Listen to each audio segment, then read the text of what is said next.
Bueno, bienvenidos a esta séptima clase ya de metodología de la investigación. Lo que vamos a ver esta vez es el método científico. No exactamente todo lo que tiene que ver con el método, porque es un tema muy amplio, que vamos a trabajar en varias clases, pero sí una primera aproximación a entender cómo trabajan las ciencias.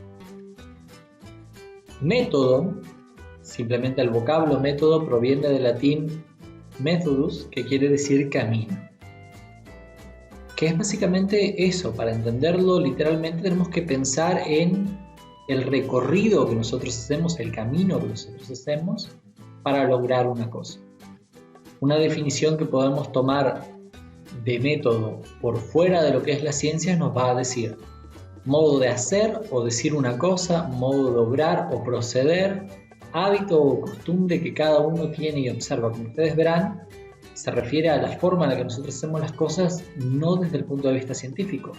Esta definición de método incluye, por ejemplo, un método artístico, incluye un método profesional, no necesariamente científico. El método, por ejemplo, de un carpintero, la carpintería no es exactamente una ciencia, pero sí tiene métodos. La música no es exactamente una ciencia, pero sí tiene métodos. Entonces, el método puede ser entendido por dentro y por fuera de las ciencias. Por fuera se entiende de esta manera y por dentro de lo que son las ciencias podemos decir que el método científico es un camino que recorre el sujeto de conocimiento para descubrir la naturaleza del objeto de estudio. Es decir, los pasos que nosotros vamos a dar para entender cómo funciona o cuál es el porqué de esa situación o de ese objeto particular que estamos estudiando. Ahora, además del método, nosotros tenemos que entender qué es metodología. Como verán, nos tardamos bastante en llegar hasta acá, pero por fin vamos a dar con el concepto de metodología. La metodología de las ciencias en específico, que es exactamente lo que nosotros hacemos en nuestra materia, es el estudio de los procesos y métodos aplicados a distintas disciplinas del conocimiento humano. Es decir, el estudio de los procesos y métodos aplicados a las diferentes ciencias. En este caso, disciplinas del conocimiento humano podría ser reemplazado por disciplinas científicas y desde ahí denotaríamos diferentes ciencias. Es decir, el estudio de cómo opera cada una de las ciencias. Como la orientación en la cual ustedes están estudiando es en ciencias sociales, a medida que vaya avanzando nuestro curso nos vamos a ir orientando cada vez más hacia el modo de trabajo en ciencias sociales, no solamente en ciencias en general, sino cómo operan las ciencias sociales. Pero eso también es un abordaje un poco más profundo para otra clase. Existieron históricamente algunos tipos de métodos que fueron trabajando a veces en simultáneo, a veces en alternativo, diferentes ciencias según qué era lo que querían lograr. No quiere decir que estos métodos hayan desaparecido del todo hoy, pero no quiere decir que permanezcan exactamente así. La mayoría de las ciencias hoy trabaja con métodos que conjugan algunos de estos tipos de métodos antiguos que vamos a ver. Básicamente, el optar por un método u otro fue algo que fue variando en base a la disputa que tenemos abajo entre racionalismo y empirismo. Eran dos corrientes sobre filosofía del conocimiento, sobre gnoseología, que estudiaban la mejor manera, por ejemplo, de producir conocimiento, y el racionalismo, por ejemplo, trabajaba más con los métodos deductivo y analítico, mientras que el empirismo proponía más la inducción y el método sintético. Ahora voy a explicar qué es cada uno de ellos. El método deductivo es un método que parte desde los conocimientos más abstractos o más generales y va a evolucionar hacia los más particulares.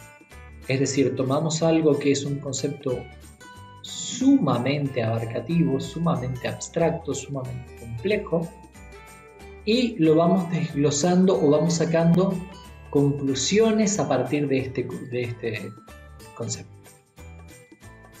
El método inductivo, por su parte, avanza de lo particular a lo general, es decir, exactamente al revés que el método deductivo. El método inductivo va a analizar un caso, 2 casos, 3 casos y va a producir a partir de eso una pequeña generalización. Esto no se preocupen si no lo entienden, nosotros vamos a explicar con más detenimiento en la próxima clase lo que es inducción y deducción antes de entrar en un método más complejo que se llama método hipotético deductivo. Pero esto es una primera presentación. Después tienen los métodos analítico y sintético, van de la mano con los anteriores, pero básicamente no avanzan de general a particular y de particular a general, sino que tienen que pensarlos como cuánto yo deseo abarcar con el método. El método analítico, por ejemplo, va a tomar un tema que es muy abarcativo, muy complejo, no en cuanto a que es abstracto, no en cuanto a que se aleja de la realidad, sino que simplemente es complejo porque tiene muchas aristas y muchas partes, y lo que va a hacer es subdividir cada una de esas partes para estudiarla individualmente. Eso es el método analítico. Yo voy a partir cada uno de, supongamos que estamos estudiando el cuerpo humano, yo voy a estudiar cada uno de los sistemas, el sistema respiratorio, el sistema endocrino, el sistema digestivo, cada uno de los sistemas para después poder entender cómo funciona el todo. Y el método sintético lo que va a hacer es partir de algo concreto que nosotros queramos estudiar, por ejemplo una célula, para después entender cómo la conjunción de esas células forma otra cosa más amplia, y va a ir yendo así, como una forma de ir agregándole escalones a nuestro proceso del conocimiento. Como verán, no es tomar algo que engloba muchas cosas y dividirlo, sino que es tomar algo concreto que prácticamente sea indivisible y poder ir creciendo paulatinamente en la manera en la cual nosotros abarcamos el conocimiento. Después de eso podemos decir de que a pesar de estos tipos de conocimientos, la ciencia siempre tuvo determinados procedimientos, es decir, siempre hizo determinadas cosas. 2 de los procedimientos que siempre van a encontrar en cualquier método científico son, por ejemplo, la observación y la experimentación. Mediante la observación, el científico, si se da en la etapa de creación de la hipótesis y visualización del problema, lo que va a hacer el científico es sentarse a describir qué es lo que está ocurriendo en una situación, a intentar ver cuáles son las variables que en ella intervienen, para después poder producir una posible respuesta a ese problema que tiene. Y la experimentación lo que va a hacer es, una vez que yo ya tengo mi hipótesis y que yo ya visualicé cuál puede ser el problema y cuál puede ser la posible solución, plantear mediante la ejecución o mediante la inserción de otras variables que no son las que estaban ya en mi observación, va a plantear pruebas que me permitan a mí discernir si mi hipótesis es correcta o no. Dentro de la experimentación, yo ya hablé de variables, ya repetí 2 veces el término, para ver algunas cuestiones dentro de mi investigación que yo voy a manipular para ver qué resultados producen.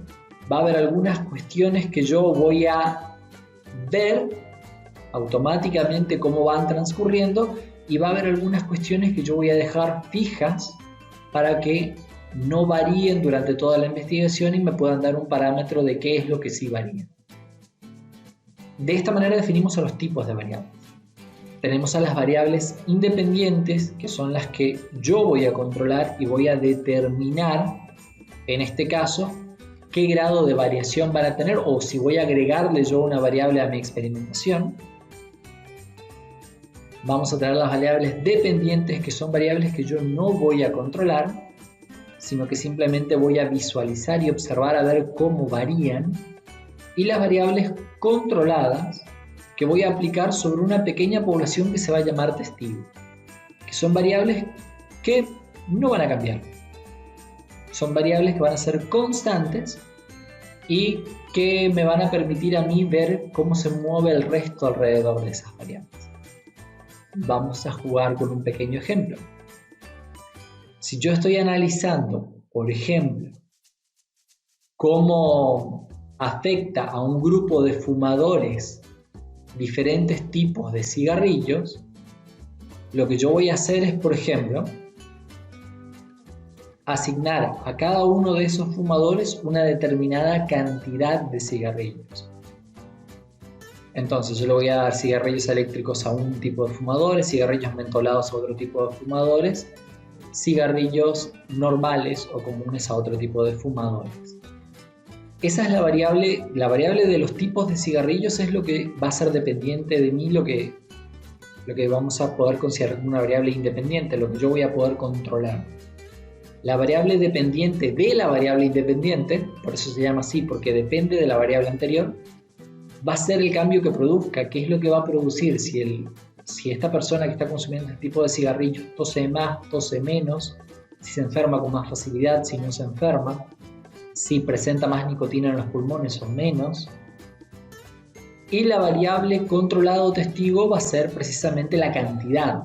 Fíjense que la primera variable independiente, en la cual yo voy cambiando los tipos de cigarrillos, no todos tienen el mismo tipo de cigarrillos, pero sí van a ser, por ejemplo, la misma cantidad de fumadores y sí van a tener la misma cantidad de cigarrillos para que yo pueda discernir a partir de eso cuál afecta más y cuál afecta menos a los fumadores. Yo le voy a dar diferentes tipos de cigarrillos, mis variables independientes. Eso le va a afectar de una determinada manera que yo voy a tener que observar, la variable dependiente, y va a ser siempre una misma cantidad para una misma cantidad de fumadores, una misma cantidad de cigarrillos para una misma cantidad de fumadores. Que eso va a ser la variable controlada sobre ese grupo testigo, que es esa exacta misma cantidad de fumadores. Si no, no tengo cómo discernir cuáles son los cambios que se producen en esos sujetos. Esto es más o menos cómo opera el método científico. Vamos a ver algunos pasos que dice un epistemólogo que están siempre en cualquier método científico. Va a decir Mario Bunge, alguien que ya nombramos con anterioridad, que siempre en todo método científico va a haber un planteo del problema, en el cual yo describo qué es lo que está sucediendo. Va a haber una construcción de un modelo teórico, a partir del cual yo me imagino cuál sería la posible respuesta desde un marco teórico previo. Es decir, yo no imagino cualquier respuesta, yo imagino una posible respuesta, una posible solución a partir del conocimiento previo que yo tengo, una deducción de las consecuencias particulares. Si mi respuesta, si mi hipótesis fuera correcta, debe ocurrir esto, esto y esto. El científico debe anticiparlo. ¿Para qué? Para poder dar muestra de que ocurrió exactamente lo que él presuponía que iba a pasar si su hipótesis era correcta, o que ocurrió lo que él presuponía que iba a pasar si era falsa. Entonces, se anticipa la experimentación y dice qué es lo que va a ocurrir y después experimenta. Y por último, la introducción de las conclusiones que la experimentación me haya dado a mí para la teoría. Fíjense que no está la experimentación, porque la experimentación en algunas ciencias no es exigida. Es decir, un antropólogo muchas veces hace una investigación científica yendo a vivir con una comunidad y observando, no experimentando. Simplemente se sienta y observa qué es lo que hace esa comunidad y después produce un ensayo científico al respecto. Entonces, no siempre va a haber experimentación, pero siempre tienen que haber conclusiones que contribuyan a la teoría previa que me sirvió a mí de marco teórico para plantear la solución al problema. Lo que vale decir es que, si bien hablamos del método científico, no existe un solo método, y esto es muy importante que ustedes lo sepan. El método va a variar según la ciencia, según mi objeto de estudio, según la facilidad propia del científico que esté a cargo de la investigación. Es decir, que va a haber muchas cuestiones que pueden hacer que mi método cambie o que yo elija otro método, incluso dentro de una misma ciencia. Y esto es importante, por eso vamos a ir avanzando en ver cuáles son los posibles métodos para las ciencias sociales, pero nunca vamos a hablar de un método único. En una época histórica existió lo que se quiso entender como un universalismo metódico, en el cual se presuponía que se podía encontrar un método único para las ciencias. Hoy en día ninguna ciencia afirma que aún dentro de su propio campo de trabajo, el de una sola ciencia, haya un solo método. Es decir, que evidentemente ya no estamos hablando de solamente el método científico, sino los métodos científicos. Eso fue todo por la clase de hoy y nos vemos la semana que viene.